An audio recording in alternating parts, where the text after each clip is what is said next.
وَلَنَبْلُوَنَّكُمْ حَتَّى نَعْلَمَ الْمُجَاهِدِينَ مِنكُمْ وَالصَّابِرِينَ وَنَبْلُوَ أَخْبَارَكُمْ জোরে বলে যাবেন আল্লাহু আকবার।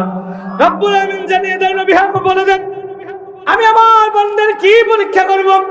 তার ঈমান পরীক্ষা করব, কতটুকু ঈমান আছে, আমি রবের প্রতি আনয়ন করছি, ঈমানের প্রতি কতটুকু অটুট, তার ঈমান কতটুকু মজবুত, তার ঈমান কতটুকু মজবুত, ঈমানের প্রতি কতটুকু অটুট, আল্লাহ তাআলা পরীক্ষা করবে। ঘোষণা কার? বলেন কার? প্রিয় ভাই আসুন, ঈমান পরীক্ষা করবেন। বিশ্বনবীর সাহাবীদের দিকে তাকায় দেখেন, বিশ্বনবীর সাহাবীদের ভিতরে অত্যন্ত প্রিয় একজন সাহাবী, মুহাব্বতের একজন সাহাবী, রাসূলের সবচাইতে প্রিয়দের ভিতরে একজন প্রিয় সাহাবী, নাম হলো আব্দুল্লাহ ইবনে হুযায়ফা রাদিয়াল্লাহু তাআলা আনহু।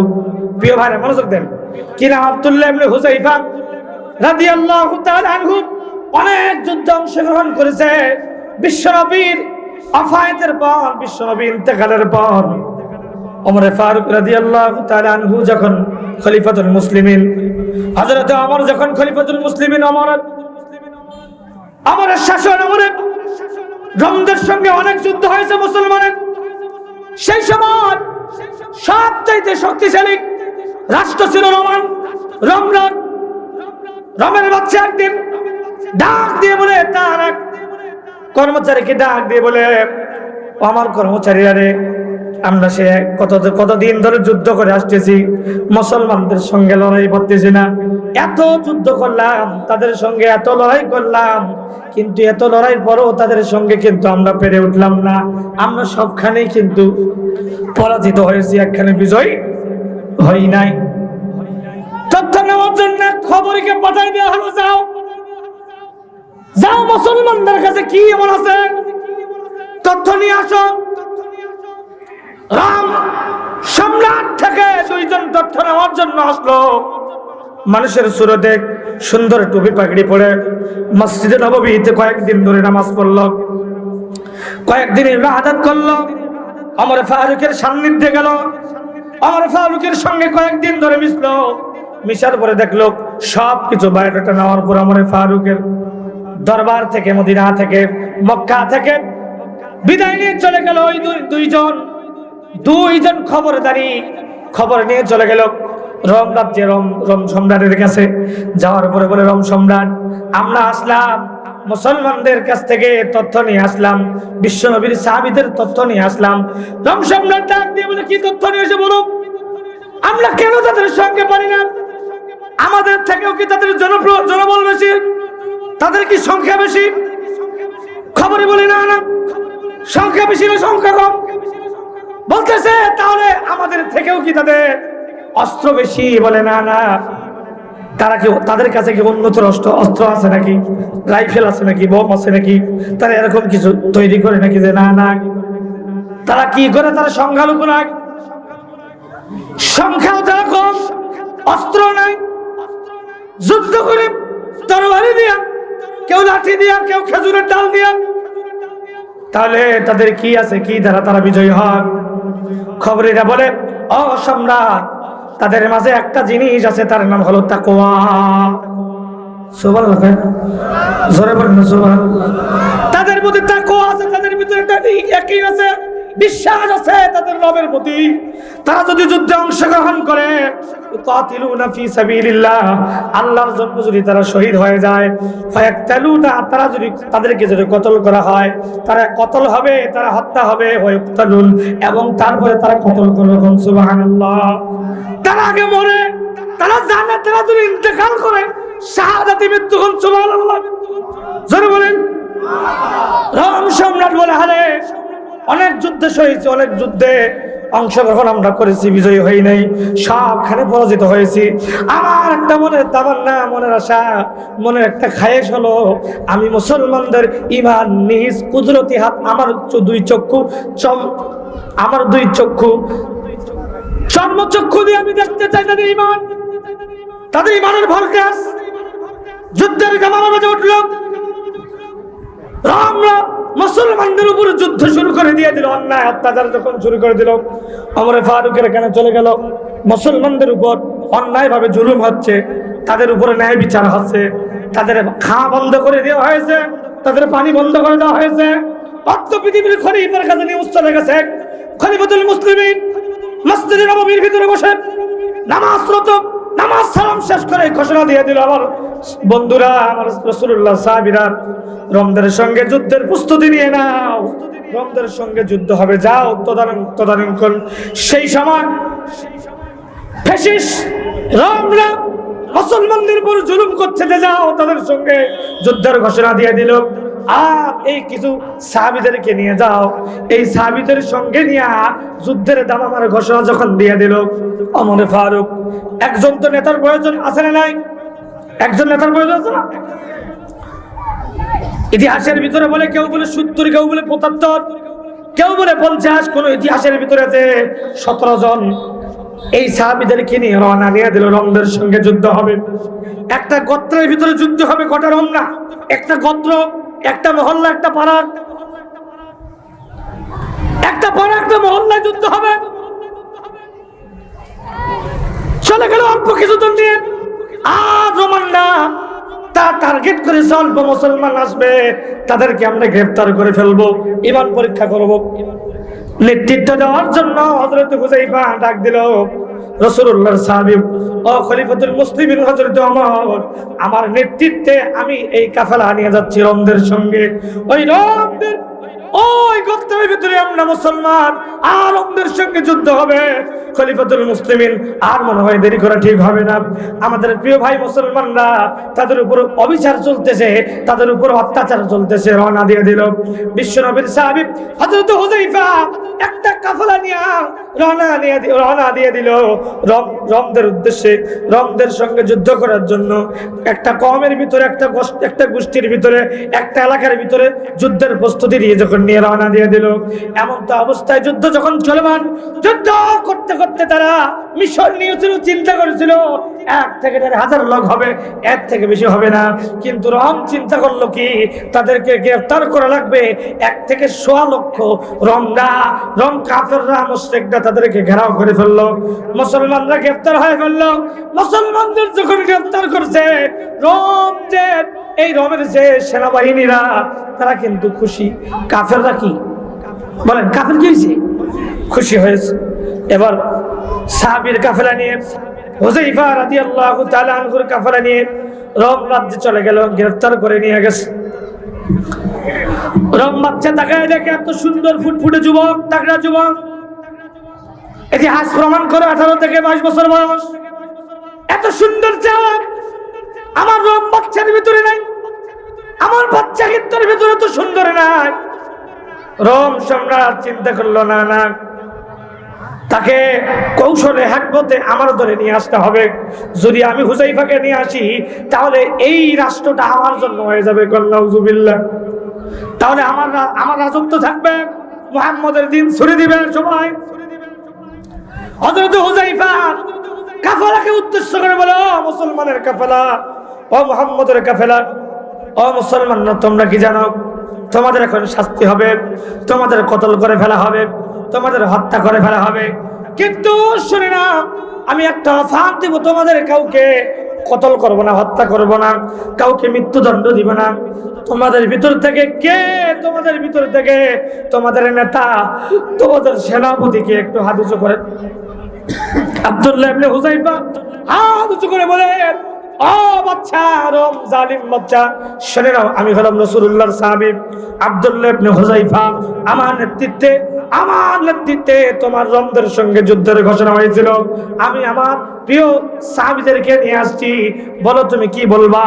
এবার অফার দিয়ে দিল, ও আমার প্রিয় বন্ধু, প্রিয় ভাই, ও মুসলমান শুনে নাও প্রিয় ভাই আমার, তুমি মুসলিম ত্যাগ করো, মুসলিম ত্যাগ করার জন্য বলবো না, তোমার সহপাঠী কাউকে কতল করবো না, কাউকে হত্যা করবো না।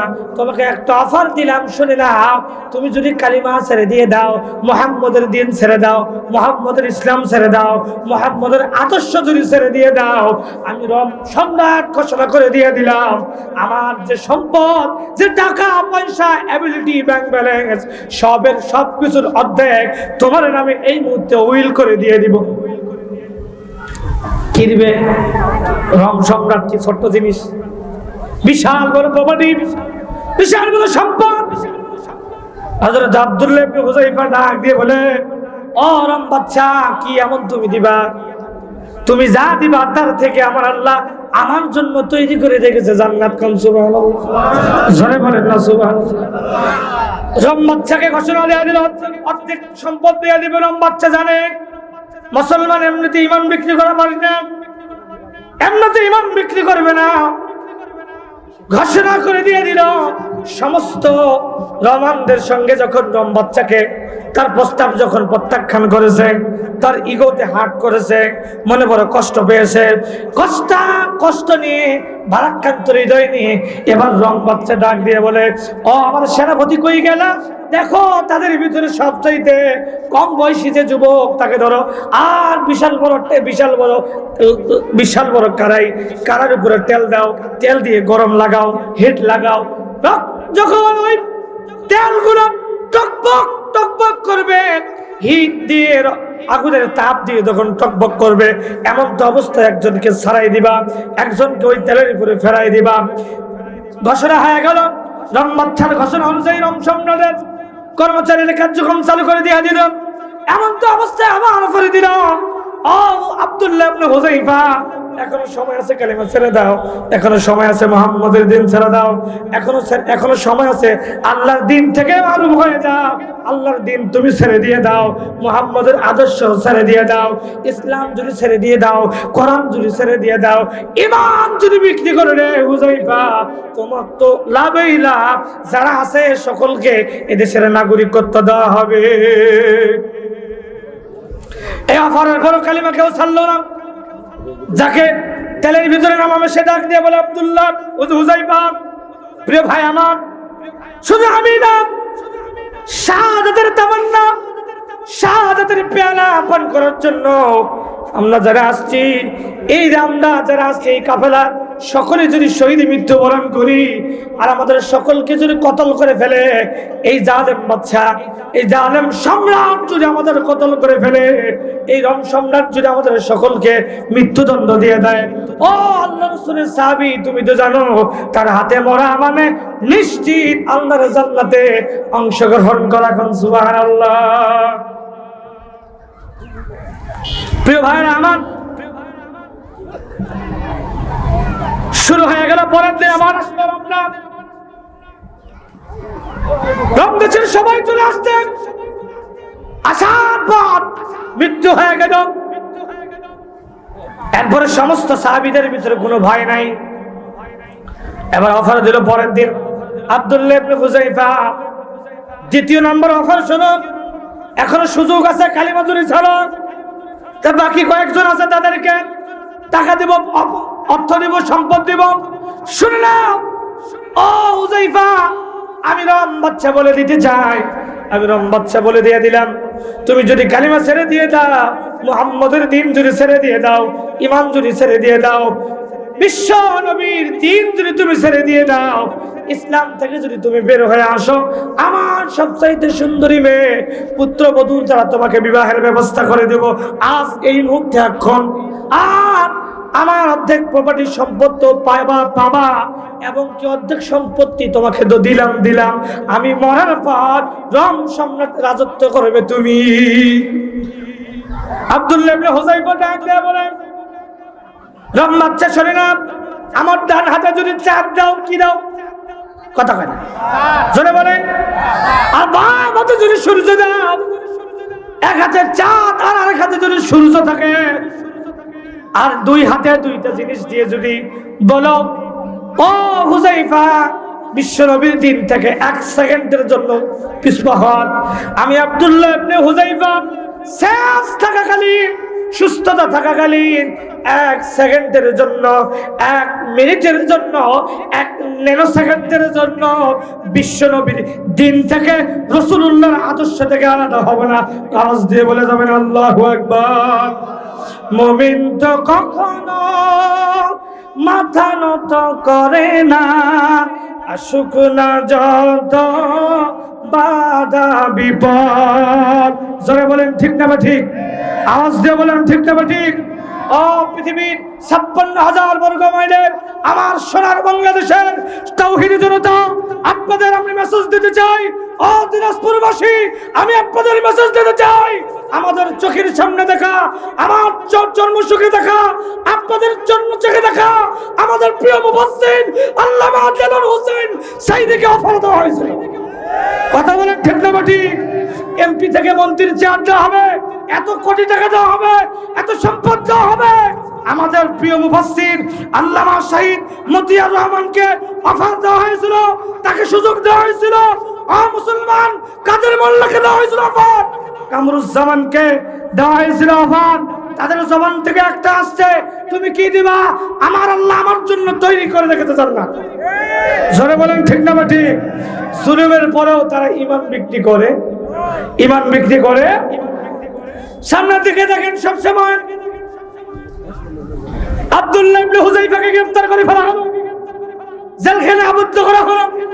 আকাশের উপরে কোনো সামিয়ানা নাই, নিচে মরুভূমি, যত উপরে উঠে মরুভূমির বালু গরম হয়ে যায়, পাগুলো কষা পড়েছে।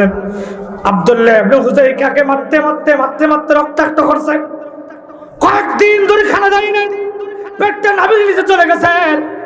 এমন তো অবস্থায় আব্দুল্লাহ ইবনে হুযায়ফা, বিশ্বনবীর সাহাবী আব্দুল্লাহ ইবনে হুযায়ফাকে মারতে মারতে রক্তাক্ত করে দিয়েছে। নিঃশ্বাস যাবে না যাবে এমন তো অবস্থা, আব্দুল্লাহ ইবনে হুযায়ফা জীবন চলে যাবে এমন তো অবস্থায় আবার অফার দেয়, ও আব্দুল্লাহ ইবনে হুযায়ফা, কালিমা জুড়ে ছেড়ে দাও, দিন জুড়ে ছেড়ে দাও, ইসলাম জুড়ে ছেড়ে দাও, তোমাকে সবকিছু দেওয়া হবে। হুযায়ফা মানতে চায় না। হুযায়ফার সামনে একজন সাহাবী কেন বলো, বলা হলো হুযায়ফা তুমি যদি কালিমা না ছাড়ো তোমার সহপাঠী একজনকে খেতে কতল করে ফেলা হয়েছে, একজন তাগড়া যুবক নিয়ে আসো। আসার পরে বলতেছে হুযায়ফার কালিমা ছেড়ে দাও, ডান হাতটা কেটে দিয়ে দিল। হুযায়ফা কালিমা ছাড়তে প্রস্তুত নয়।